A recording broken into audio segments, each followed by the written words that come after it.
को पुतरा, कैसे नचत है माटी को पुतरा, कैसे नचत है, कैसे नचत है जी, कैसे नचत है, कैसे नचत है जी, कैसे नचत है माटी को पुतरा, कैसे नचत है माटी को पुतरा, कैसे नचत है।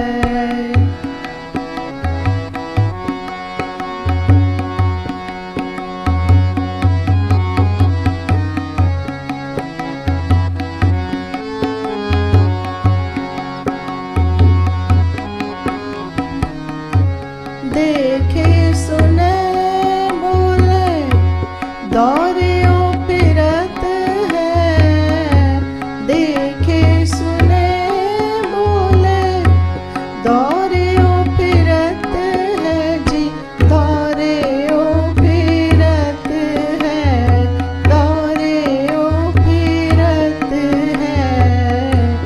जब कुछ पावे तब गर्व करत है, जब कुछ पावे तब गर्व करत है जी, गर्व करत है, गर्व करत है।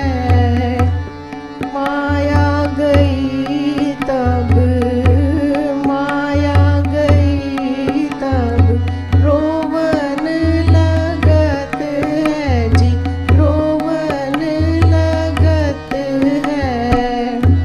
माया गई तब रोवन लगत है, माया गई तब रोवन लगत है जी, रोवन लगत है, रोवन लगत है माटी को पुतरा, कैसे नचत है माटी को पुतरा, कैसे नचत है।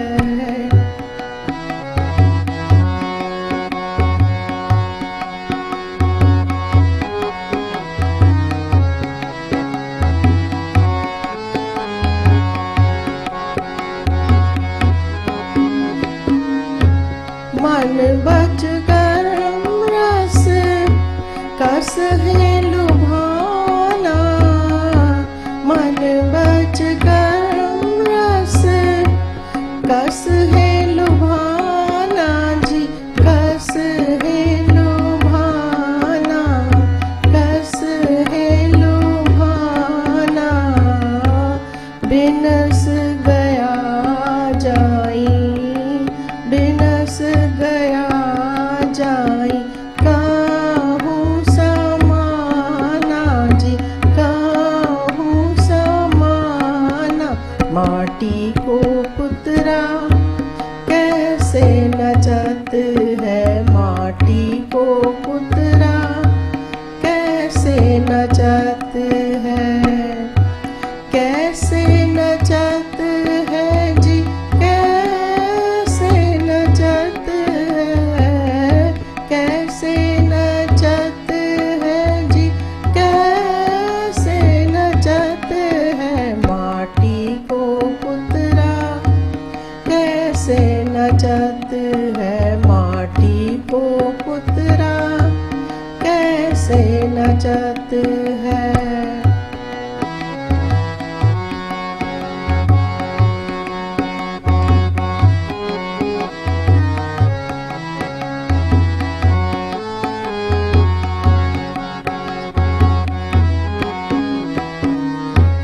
कह रविदास बाजी जग भय बाजीगर, कह रविदास बाजी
माटी को पुतरा कैसे नचत है।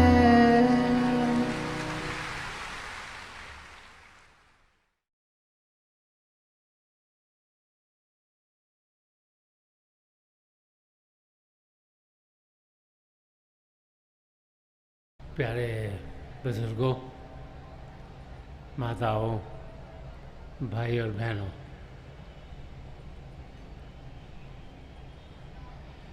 आज यहाँ बिलखोरा में आकर दिल में बड़ी खुशी की उमंगें उठ रही हैं।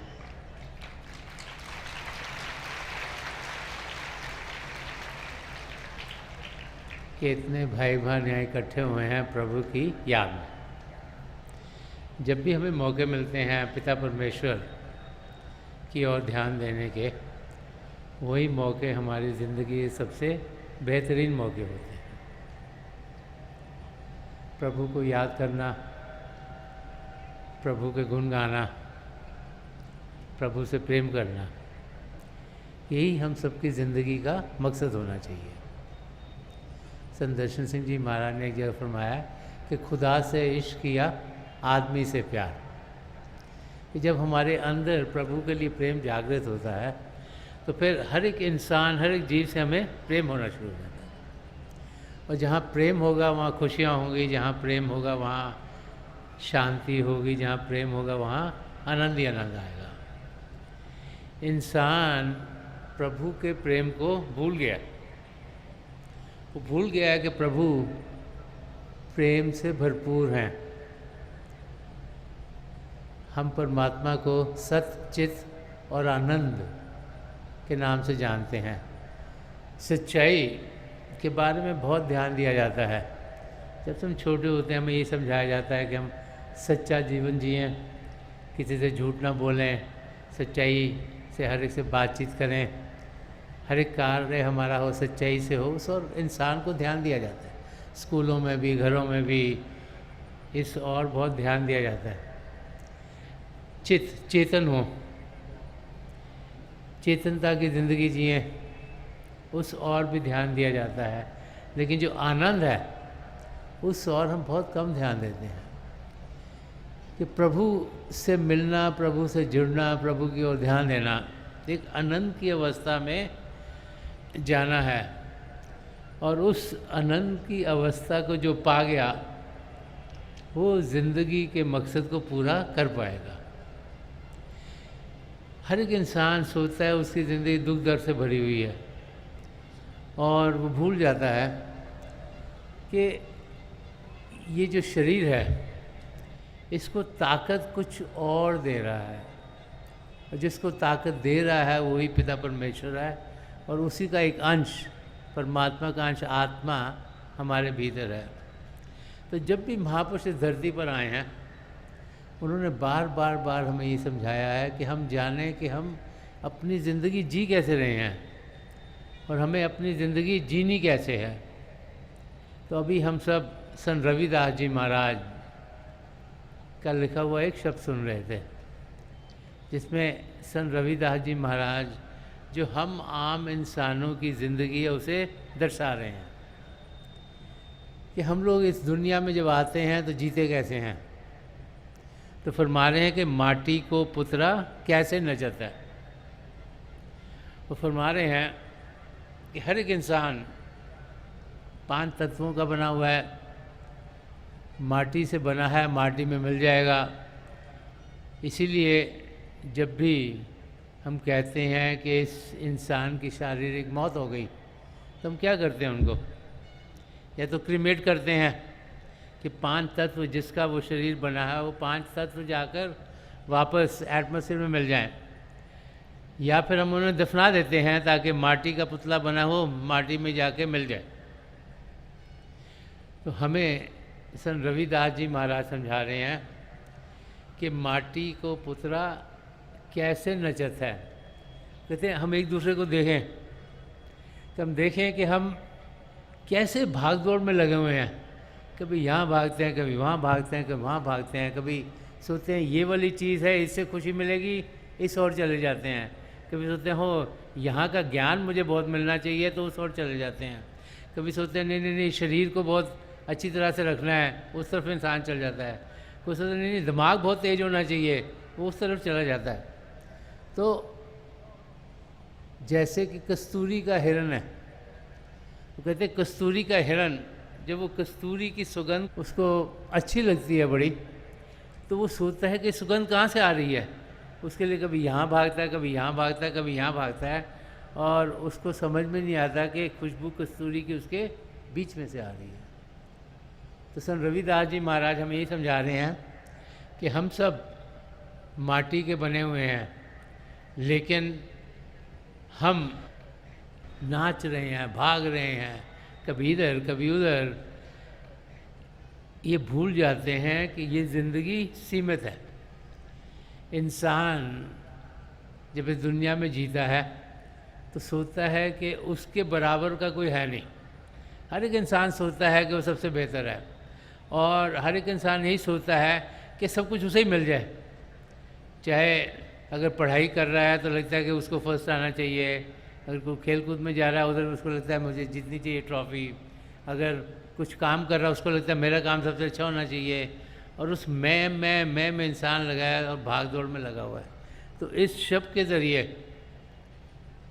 संत रविदास जी महाराज हमें समझा रहे हैं कि हमारी ज़िंदगी कैसी है, और आखिर में समझाते हैं कि ज़िंदगी होनी कैसे चाहिए। तो फरमा रहे हैं कि माटी को पुतरा कैसे नचाता है। तो पहले तो हमें ये समझा रहे हैं कि हम जाने कि हम किस अवस्था में जी रहे हैं। हम किसी भी गोल के बगैर, किसी भी लक्ष्य के बगैर भाग दौड़ में लगे हुए हैं। कभी यहाँ पे नाचते हैं, कभी वहाँ पे नाचते हैं, कभी यहाँ ध्यान देते हैं, कभी वहाँ ध्यान देते हैं। लक्ष्य नहीं है, कोई एम नहीं है, और यही सोचते हैं कि इस माया की दुनिया जिसमें हम जी रहे हैं, यहाँ से हमें सब कुछ मिलेगा। इस जहाँ के आगे जहाँ और भी हैं। हमारे धर्म का हमें यही समझाते हैं कि ये पिंड का देश है, ये माया का देश है, इसके आगे बहुत आध्यात्मिक देश और भी हैं। कई खंड मंडल हैं जो शांति से, जो खुशियों से, जो प्रेम से भरपूर हैं, और उनका हम अनुभव कर सकते हैं। ये नहीं कि मौत के बाद ही हम सिर्फ उन मंडलों में जा पाएँ, कि जीते जी हम इस शरीर से ध्यान हटाकर उन मंडलों की ओर बढ़ पाते हैं। मीराबाई जी, जिन्हें हम सब यही जानते हैं कि वो कृष्ण जी महाराज की पुजारन थी, बहुत उन्होंने प्रेम, कृष्ण जी महाराज के प्रेम में बहुत कुछ लिखा, और उनकी ज़िंदगी जिसे सगुन भक्ति कहते हैं उस और लगी हुई थी। फिर उनकी ज़िंदगी में संत रविदास जी महाराज आए, उन्होंने उन्हें रूहानी रास्ते के बारे में समझाया कि शरीर के आगे एक ताकत है, वो आत्मा जो शरीर को जान दे रही है, उस आत्मा को हमने अनुभव करना है, उसे उड़ान देनी है, उसे अंदर के मंडलों में लेके जाना है। तो फिर जब उन्हें वो अनुभव हुआ तो मीरा भाई जी ने लिखा है कि मीरा मन मानी सूरत सैल आसमानी, कि मेरा मन तब माना कि शरीर के आगे कुछ और है जब मेरी सूरत, जब मेरी आत्मा ने खुद उड़ान की। जब तक वो इंसान को खुद अनुभव नहीं होता वो सुनिश्चित बाहर रह जाती है। तो महापुरुष जब भी धरती पर आते हैं बार बार हमें समझाते हैं कि शरीर को जो जान दे रही हमारी जो आत्मा है, उसका अनुभव इस शरीर में होते होते हम सब कर सकते हैं। और जब उसका अनुभव करेंगे तो एक नई ज़िंदगी हमारे लिए खुलेगी, एक ज़िंदगी जो प्रभु के प्रेम से भरपूर है, एक ज़िंदगी जो खूबसूरत ही खूबसूरत है, एक ज़िंदगी जहाँ पे दुख दर्द है ही नहीं, एक ज़िंदगी जो खुशियों से भरपूर है। और उसी ज़िंदगी को पाने के लिए पिता परमेश्वर ने हमें ये मानव चोला दिया।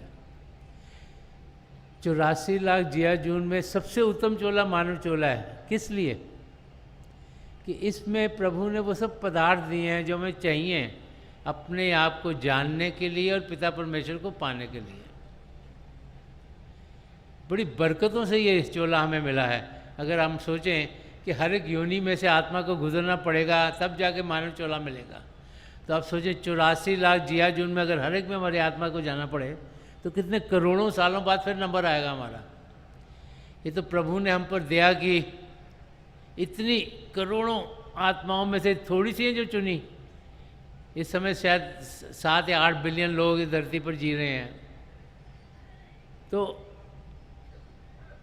प्रभु ने हमें चुनकर ये मौका दिया है कि हम प्रभु के प्रेम का अनुभव करें, और प्रभु के प्रेम का जिसने अनुभव किया वो ही 84 लाख जिया जून से छुटकारा पाएगा। ये बार बार बार हर एक धर्म ग्रंथ हमें ये समझाता है। तो इस ज़िंदगी को हम जाने कि हम करते क्या हैं, क्योंकि जब तक ये नहीं जाने हम करते क्या हैं, करना क्या, वो हमारी समझ में नहीं आएगा। तो यहाँ पर संत रविदास जी महाराज हमें समझा रहे हैं कि हम देखें, अपनी ओर ध्यान दें कि हम जिंदगी जी कैसे रहे हैं। तो फरमा रहे हैं कि माटी को पुतरा कैसे नचत है, और आगे फरमा रहे हैं देखे सुने बोले दौड़िए फिरत है। तो हम करते क्या हैं, इंद्रियों के जरिए जी रहे हैं। आँखों से देखते हैं, कानों से सुनते हैं, ज़बान से चखते हैं, नाक से सूंघते हैं, और स्पर्श के इंद्रिय, शरीर में हज़ारों सेंसर्स हैं जिसमें कि स्पर्श के इंद्रिय के ज़रिए हमारी ज़िंदगी चलती है। अब साइंटिस्ट हैं जो बहुत रिसर्च करते रहते हैं कि इंसान के साथ हो क्या रहा है, वो हमें समझाते हैं कि जो 83%, 83%, जो 83% हम लोगों के ज़्यादा दिन में जो हम करते हैं वो आँखों के ज़रिए होता है। इसीलिए हम कहते हैं कि ये तो मैंने खुद देखा, ये सच है, ये मैंने खुद अपनी आँखों से देखा है, ये गलत हो ही नहीं सकता। 14% जो हमारी ज़िंदगी में होता है वो हमारे ये सेंस ऑफ हेयरिंग, जो सुनने की शक्ति है, उसके ज़रिए होता है। तो हम ये भी कहते हैं तो मैंने खुद सुना है, तुम मेरे को कैसे बोल रहे हो कि ठीक नहीं, तो मैंने खुद सुना है अपने कानों से। और खाली 3% एक्टिविटी होती है जो हमारी सूंघने की, चखने की और स्पर्श की इंद्रिय के ज़रिए होती है। तो हम ये 5 इंद्रियों के घाट पर जी रहे हैं। अगर आप ध्यान से सोचें तो इनके ज़रिए होता क्या है, इन आँखों से हमें दिखता क्या है, हर एक चीज़ जो जड़ता की बनी हुई है।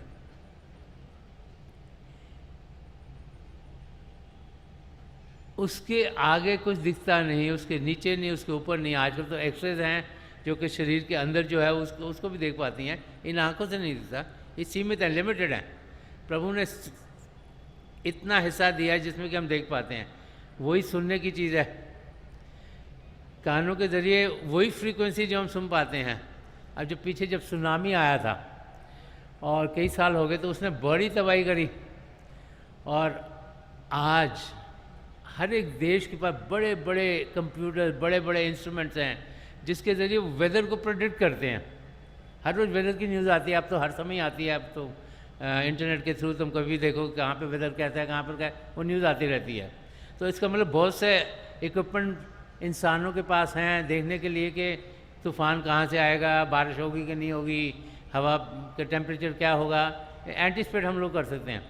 लेकिन वो कहते हैं कि जब सुनामी आया, इतनी तबाही हुई, उससे कहते हैं थाईलैंड में 3 दिन पहले जितने भी वहाँ पे हाथी थे वो सब पहाड़ की ओर चले गए। 3 दिन सुनामी के आने से पहले हाथियों ने पैरों के ज़रिए कुछ हलचल जो भी महसूस किया, उनको लगा कि खतरा आ रहा है, वो सब पहाड़ के ऊपर चले गए। और हम इंसान जो इतने बड़े बड़े कंप्यूटर लेके बैठे हुए हैं, हमें समझ में नहीं आया कि मुसीबत हो रही है, क्योंकि हर एक नॉलेज सीमित है, लिमिटेड है। हम लोग उतना ही सुन सकते हैं, उतना ही देख सकते हैं। हो सकता है हाथी कुछ ज़्यादा नीचे से एंटीसिपेट कर सकते हो। वो कहते हैं कि जो बड़ी बड़ी मछलियाँ या शार्क्स हैं वो हज़ारों मील दूर आवाज़ें भेजती हैं एक दूसरे को समंदरों के अंदर। तो अलग अलग सीमित ये इंद्रियां प्रभु ने दी हुई हैं। तो यहाँ पर हमें संत रविदास जी महाराज समझा रहे हैं कि हम इन आँखों से देखते हैं, जो में अच्छा लगता है उसी ओर खींचे चले जाते हैं। किसी को लगता है कि हो दरिया के किनारे पे जाना है, वहाँ जाके बड़ा मज़ा आएगा, उसको पानी चलता हुआ अच्छा लगता है, वो दरिया के किनारे जाता है। कोई कहता नहीं ये पहाड़ बड़े खूबसूरत है, पहाड़ों को जाके देखना है, वो पहाड़ों की ओर जाते हैं। कोई कहता है जी ये गार्डन सब बहुत अच्छे हैं, यहाँ पे देखो फूल कितने खूबसूरत हैं, वो उस तरफ खींचा चल जाता है। किसी को लगता है ये नई इमारतें बनी हैं बहुत अच्छी हैं, चलो हम वहाँ पे सैर करने जाएं। तो जो कुछ देखने में अच्छा लगता है वहाँ उसी ओर खींच जाते हैं। ऐसे ही सुनने की शक्ति है, जो सुनने में इंसान को अच्छा लगता है, ज़्यादातर संगीत इंसान सुनने की कोशिश करता है, उसी ओर खींचता है। किसी को हो सकता है क्लासिकल म्यूज़िक अच्छा लगे, किसी को गज़लें अच्छे लगती हैं, किसी को भजन अच्छे लगते हैं, तो इंसान वही सुनने की कोशिश करता है। और जो आजकल के बच्चे हैं उनको शायद वो ना समझ में आता है, वो उन्हें ठक ठक ठक ठक की आवाज़ें सुनते हैं, उनको वो चीज़ें अच्छी लगती हैं। तो जैसे जैसे जिसको जो जो अच्छा लगता है उसी ओर खींचा चल जाता है। और जो बाकी इंद्रियां हैं चखने की, इंसान वही खाने की कोशिश करती है जो उसको ज़्यादा स्वादिष्ट लगती है चीज़। और सूंघने की भी हम कोशिश करते हैं, जहाँ से खुशबू आ रही हो उस एरिया में जाएं, जहाँ से बदबू से दूर हों। और स्पर्श के इंद्रिय, जो चीज़ सॉफ्ट लगती है, जो हार्ड ना हो, इंसान उसी ओर खींचा चला जाता है। तो यहाँ पर हमें संत रविदास जी महाराज समझा रहे हैं कि देखे, सुने, बोले, दौड़िए फिरत है। कि ये जो 5 इंद्रियां हैं, इनके घाट पर हम जी रहे हैं और इनके ज़रिए कर रहे हैं, दुनिया की चीज़ों की ओर खींचे जा रहे हैं। जो चीज़ अच्छी लगी उस ओर भागते हैं, कभी इधर गए कभी उधर गए। और आगे फरमा रहे हैं कि जो हम सब की ज़िंदगी में होता है कि जब कुछ पावे तब गर्व करत है। हमें थोड़ा सा कुछ मिल जाता है, हम इतने अभिमानी हो जाते हैं, सोचते हैं कि ओ मैंने तो बहुत कुछ पा लिया। हर एक के साथ ऐसे ही होता है, हम कुछ पाने की कोशिश करते हैं, जब वो मिल जाता है तो सोचते हैं कि हमारे जैसे तो और कोई है ही नहीं, और अपनी ज़िंदगी वैसी जीनी से और औरों को बताना शुरू कर देते हैं, ओ मेरे पास ये है, मैंने ये पा लिया, मैंने ये कर लिया, मैंने वो कर लिया।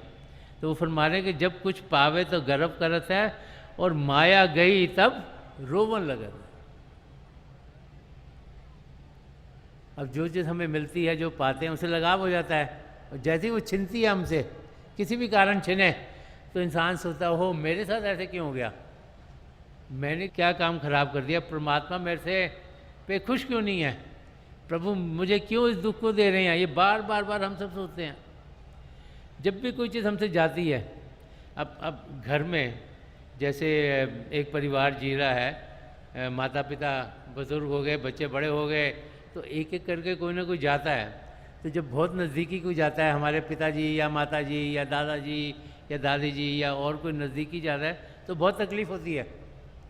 क्यों, हमें उनसे बहुत लगाव था, बड़ा प्रेम था, और हम सोचते थे वो तो सदा सदा के लिए हमारे लिए रहेंगे। लेकिन प्रभु ने कुछ खेल रचा है कि हर एक की ज़िंदगी सीमित है, लिमिटेड है।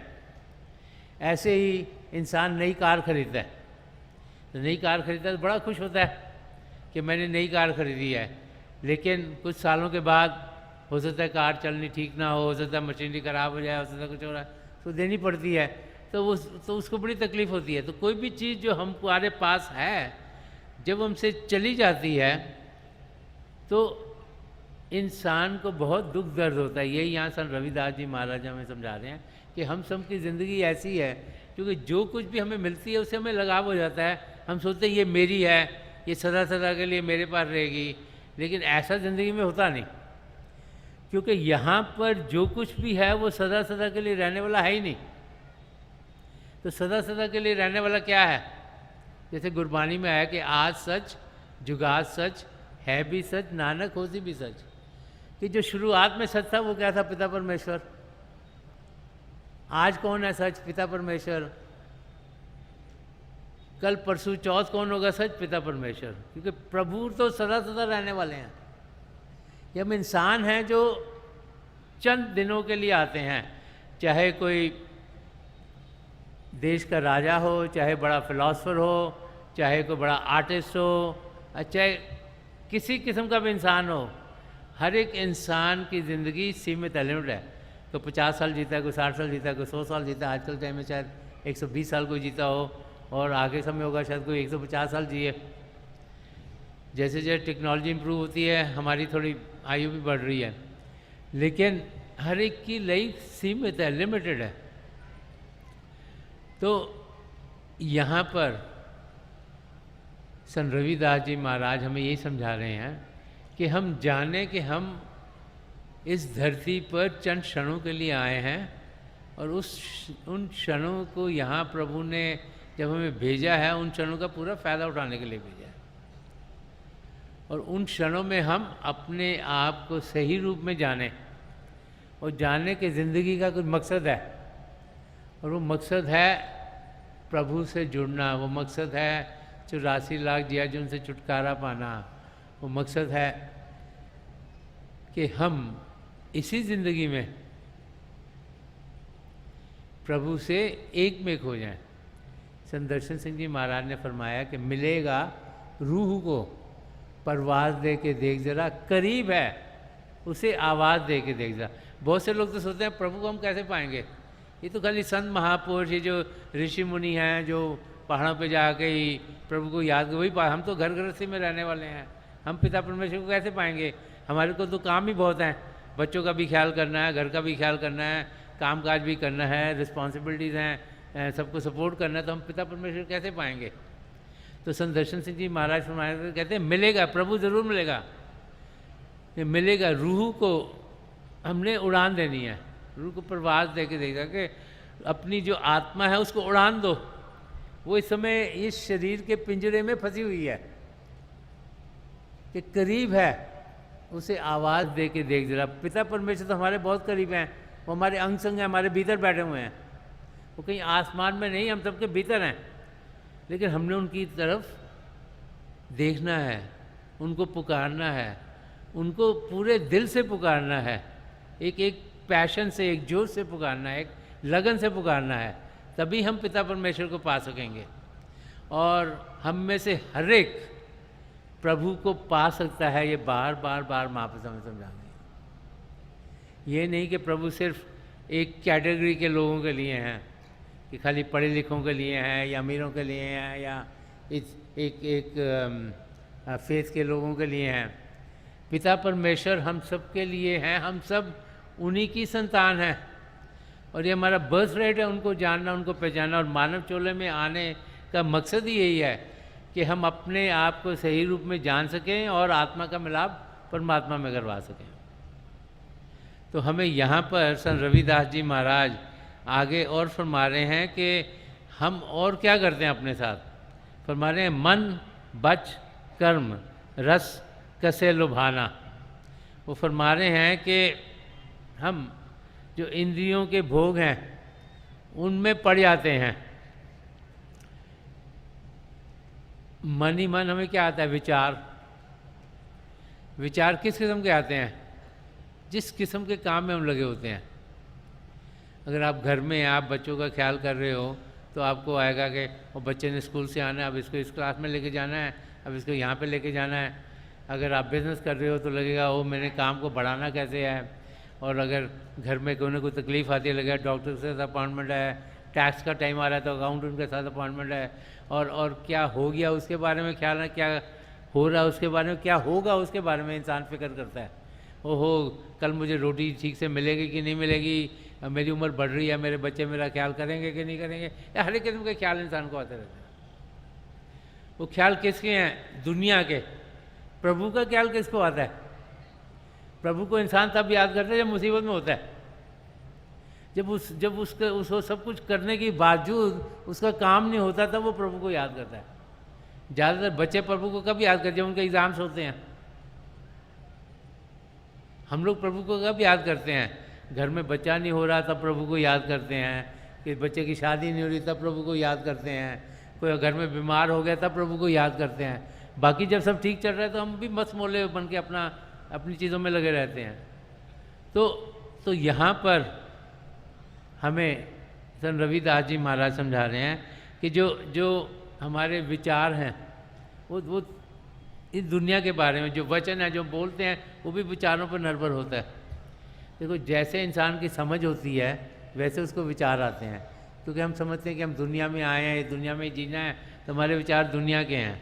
और जैसे विचार होंगे वैसे बोल होंगे, जैसे बोलोगे वैसे कार्य होंगे। तो हमारी समझ से ही हो, यही प्रभु से प्रार्थना करनी चाहिए कि हम जाने कि ज़िंदगी का मकसद क्या है। अगर हमारे को समझ ही नहीं आया कि धरती पर हम करने क्या आए हैं, तो इंसान पैदा होगा, बड़ा होगा, उसकी शादी होगी, बाल बच्चे होंगे, उनका ख्याल करेगा, चल बसेगा। लेकिन जिसको समझ में आ गया कि ज़िंदगी का मकसद अपने आप को सही रूप में जाना है, पिता परमेश्वर ने मौका दिया है कि हम अपनी आत्मा का अनुभव करें। वो आत्मा जो परमात्मा का अंश है, वो आत्मा जो प्रभु से एक में हो सकती है, वो आत्मा जो अनंत की अवस्था में रहती है, ये तो मन माया के पर्दे पड़े हैं कि हम काम, क्रोध, लोभ, मोह, अहंकार से गिर गए हैं। ये भी सब हमारे मन के करिए हमारी ज़िंदगी में होता है। तो हम उस स्टेट पर पहुँचे जबकि हम अपने आप को सही रूप में जान पाएँ, उसे सेल्फ रियलाइजेशन कहा जाता है।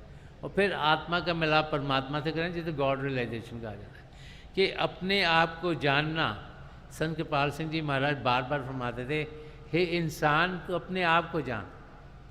मैं बहुत ट्रैवल करता हूँ, मैं दुनिया में अलग अलग जगह पे जाता हूँ, बहुत से जगह पे जहाँ मुझे जाने का मौका मिलता है और लोगों से बातचीत करने का मौका मिलता है।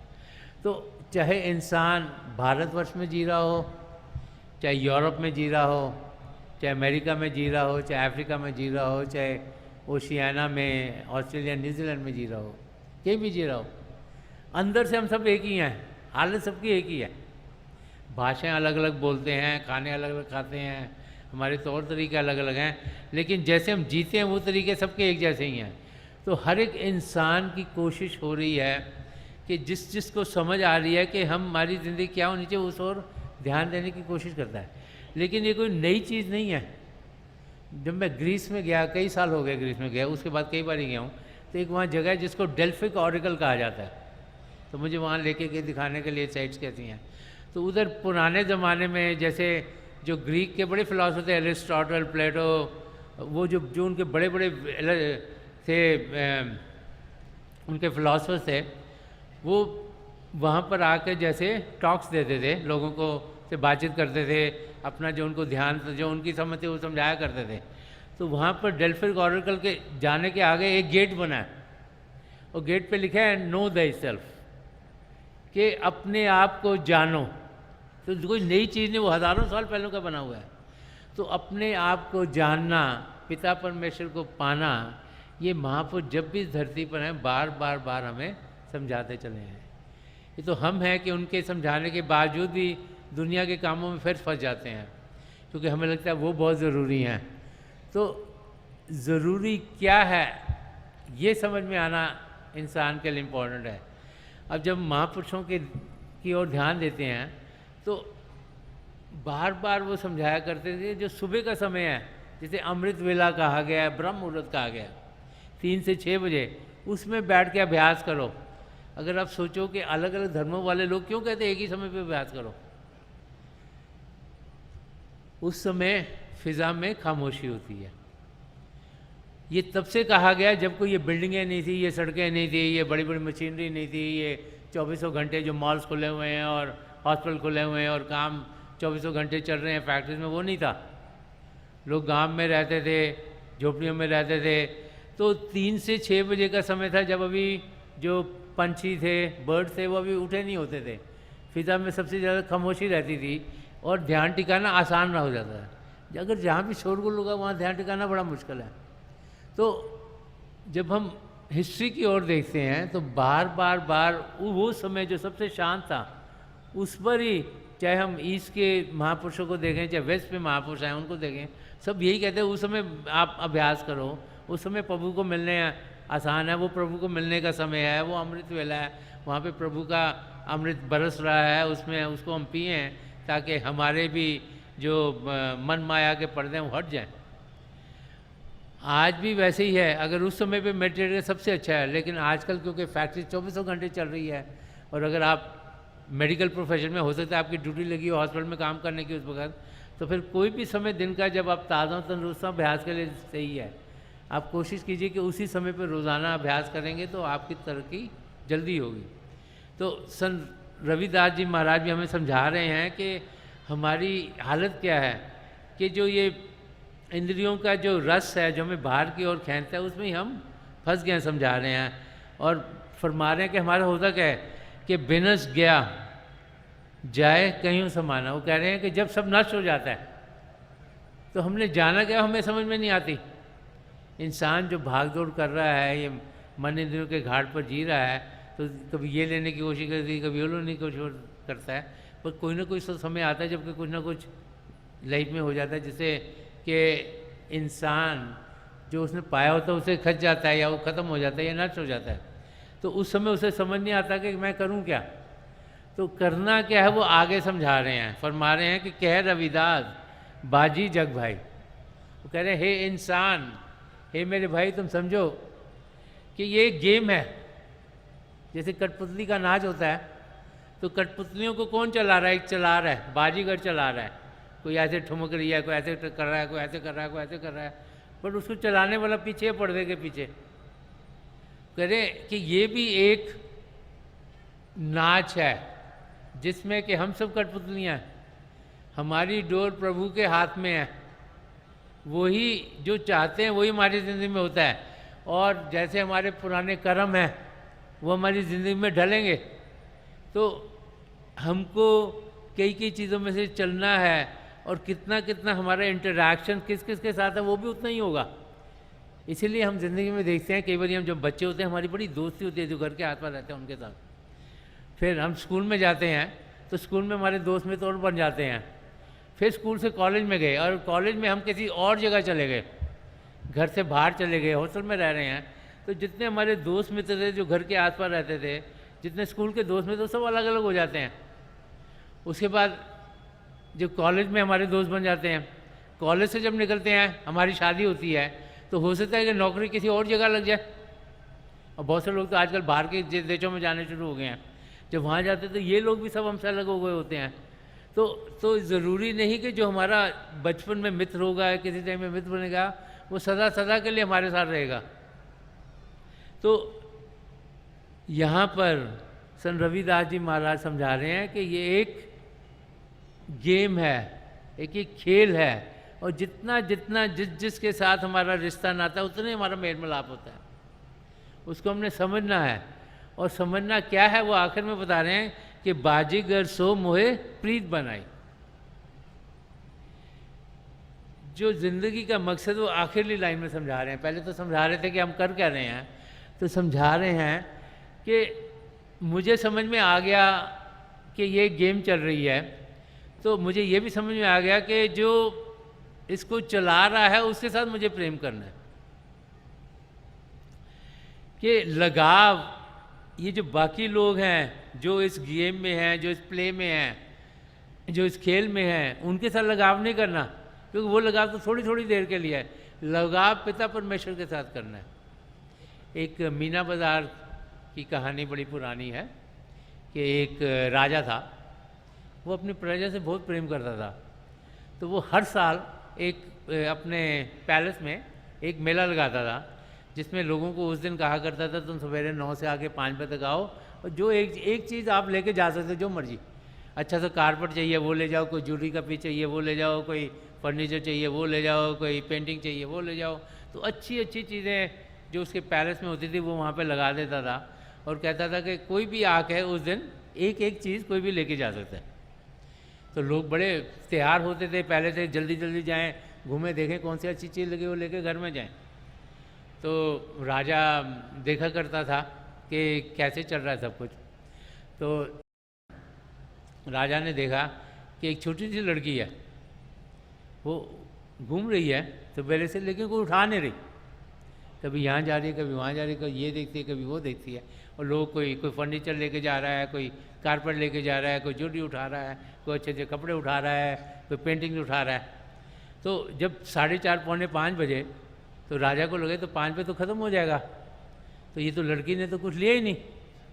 तो राजा लड़की के पास गया और उसको पूछा कि बेटा अभी तो टाइम ख़त्म होने वाला है, तो तुम कोई चीज़ ले लो, यहाँ से कोई भी चीज़ ले लो, नहीं तो अभी तो ख़त्म हो जाएगा। तो लड़की ने राजा से पूछा कि इन सब चीज़ों को, उसको तो मालूम नहीं था ये राजा, तो पूछा इन सब चीज़ों को है किसकी? तो राजा ने कहा मैं राजा हूँ, ये सब चीज़ें मेरी हैं। तो लड़की ने अपना हाथ राजा के सिर पर रख दिया, मुझे तो तुम चाहिए।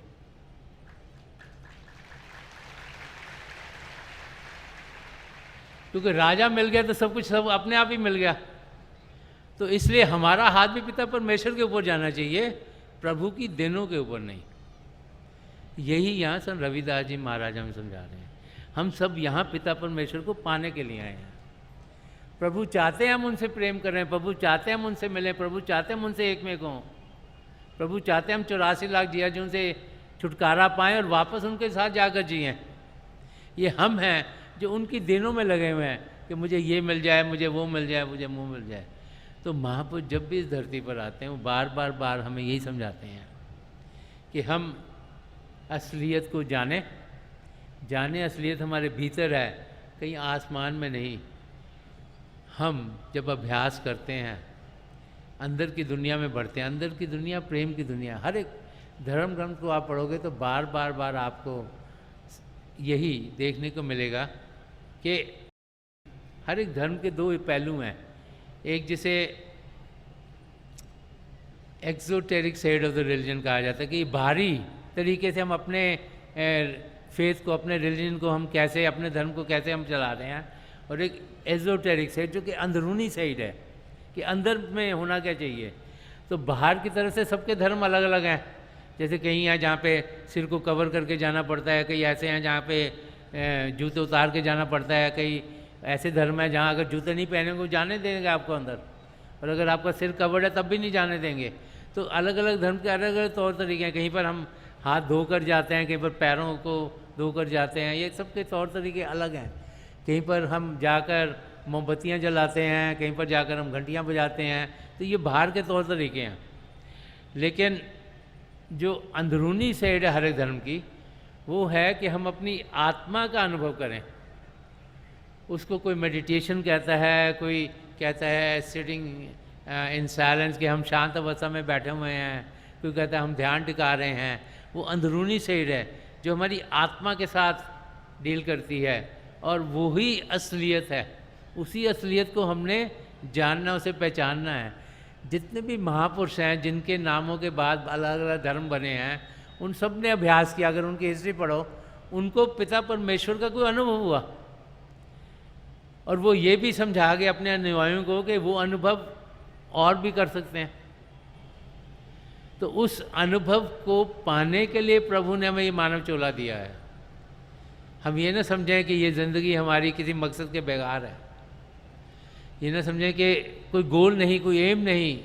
हम सब का मकसद एक ही है, वो है अपने आप को जानना और पिता परमेश्वर को पाना। और जो भाई बहन ये समझ गए, उनका सोच भी अच्छे होंगे, ठीक होंगे, उनके बोल भी ठीक होंगे, उनके कार्य भी ठीक होंगे। तो ये समझ आना कि ज़िंदगी का मकसद क्या है, वो यहाँ पर हमें संत रविदास जी महाराज समझा रहे हैं कि ज़िंदगी का मकसद है असलियत को जानना। असलियत हम सबके भीतर है, पिता परमेश्वर कहीं दूर नहीं, हम सबके अंदर हैं। हम उनकी ओर ध्यान दें, उनके गुण गाएं। जिस और इंसान ध्यान देता है वैसे ही बन जाता है। जितना ज़्यादा ध्यान प्रभु को देंगे, उतना ही हम देखेंगे कि हमारी ज़िंदगी खुशियों से भरपूर होगी। तो आज के दिन जबकि हम सब यहाँ बिलखोरा में इकट्ठे हुए हैं, हम चंद क्षणों के लिए अभ्यास के लिए बैठ जाएं। आप जहाँ भी बैठे आराम से बैठिएगा, अपनी आंखें बंद कर लीजिएगा।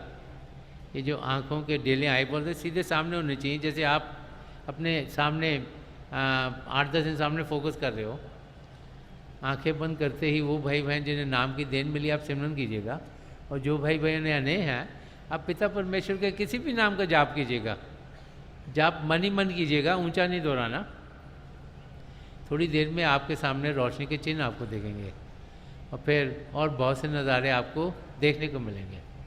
जो कुछ दिखता है उसके बीच में देखिएगा, और आप देखेंगे कि कितना सुकून, कितनी शांति, कितना प्रेम आपको अंदर से महसूस होगा, अनुभव होगा। मेरी प्रभु के चरण कमलों में, और जो पिछली सेंचुरी के महापुरुष हैं हजूर बाबा सावन सिंह जी महाराज, परम संत कृपाल सिंह जी महाराज और दयालपुर संत दर्शन सिंह जी महाराज के चरण कमलों में यही प्रार्थना है कि जो जो हम सबके लिए बेहतर हुए महापुरुष हमें दें, हमें प्रभु के शब्द के साथ जोड़ें। वो शब्द जिसके ज़रिए सारी सृष्टि रची गई है, वो शब्द जिसके बारे कबीर साहब ने फरमाया कि अव्वल अल्लाह नूर उपाया, कुदरत के सब बंदे, एक नूर से सब जग उपजा, कौन भले कौन मंदे। कि एक ही शब्द है जिससे सारी सृष्टि रची गई है। उस शब्द के ज़रिए हम यहाँ आए हैं, उस शब्द के ज़रिए खंडमंडल बने हैं। जब उसके साथ जुड़ेंगे, वो कण कण में समय हमारे भीतर चल रहा है, तो फिर हम वापस अपने निर्धाम सचखंड में पहुंचकर अपनी आत्मा का मिलाप परमात्मा से करवा पाएंगे। तो मेरी शुभकामनाएं आप सबके साथ हैं। तो थोड़ी क्षणों में मैं आपको इस बैठक से उठाऊंगा।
छोड़ दीजिए जी, प्लीज़ लीव आउट, छोड़ दीजिए।